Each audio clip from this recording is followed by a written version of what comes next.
ये आकाशवाणी है। अब आप विशाल शर्मा से समाचार सुनिए।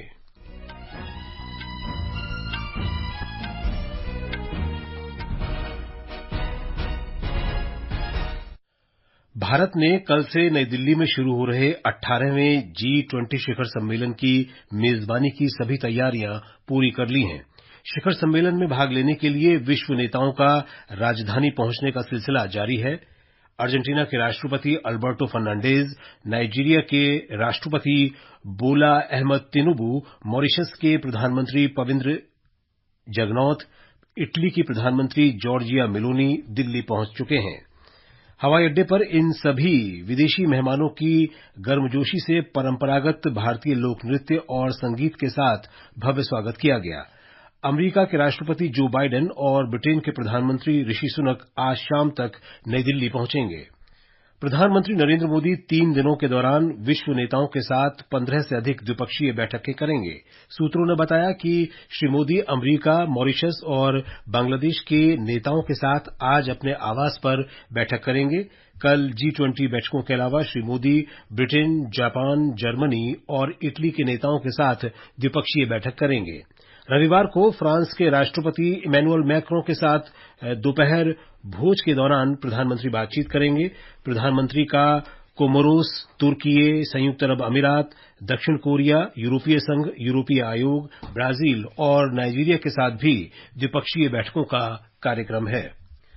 वित्तीय समावेशन के लिए विश्व बैंक से तैयार G20 वैश्विक भागीदारी दस्तावेज में पिछले दशक में भारत में डिजिटल सार्वजनिक बुनियादी ढांचे DPI के व्यापक प्रभाव की प्रशंसा की गई है। दस्तावेज में DPI के विस्तार के लिए मोदी सरकार के सफल उपायों तथा सरकारी नीति और विनियमों की महत्वपूर्ण भूमिका को रेखांकित किया गया है। त्रिपुरा में पिछले मंगलवार को विधानसभा की 2 सीटों पर हुए उपचुनाव में दोनों ही सीटें भारतीय जनता पार्टी ने जीत ली हैं। बॉक्सा नगर सीट पर भाजपा प्रत्याशी तफज्जल हुसैन ने अपने निकटतम प्रतिद्वंदी मार्क्सवादी कम्युनिस्ट पार्टी के मिजान हुसैन को 30,000 वोटों से हराया। धनपुर सीट पर भाजपा के बिंदु देबनाथ ने CPIM के कौशिक चंदा को पराजित किया।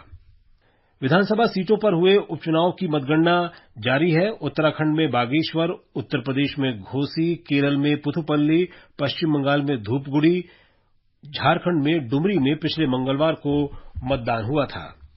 लद्दाख में सर्वोच्च न्यायालय के हाल के निर्देश के बाद निर्वाचन विभाग ने 5वीं लद्दाख स्वायत्त पर्वतीय विकास परिषद के आम चुनाव की अधिसूचना फिर से जारी की है।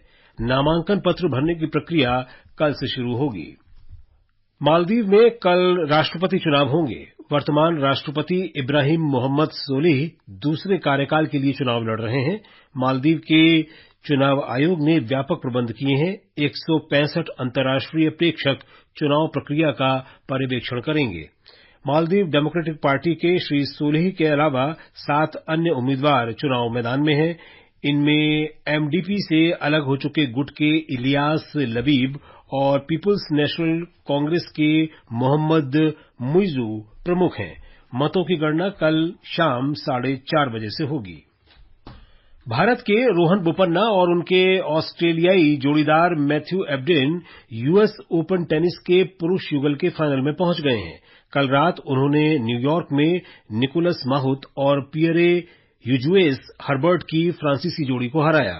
फाइनल में अब उनका सामना पिछली बार के चैंपियन ब्रिटिश अमरीकी जो सैलिसबरी और राजीव राम की जोड़ी से होगा। मौसम विभाग ने अगले 3 दिनों तक उत्तरी महाराष्ट्र, गुजरात और मध्य प्रदेश सहित देश के कई भागों में तेज आंधी के साथ हल्की से मध्यम बारिश का अनुमान व्यक्त किया है। विभाग ने महाराष्ट्र के मुंबई, ठाणे, पालघर, रायगढ़, रत्नागिरी, धुले, जलगांव और नासिक जिलों में आज के लिए येलो अलर्ट भी जारी किया है। इसके साथ ही ये समाचार बुलेटिन समाप्त हुआ।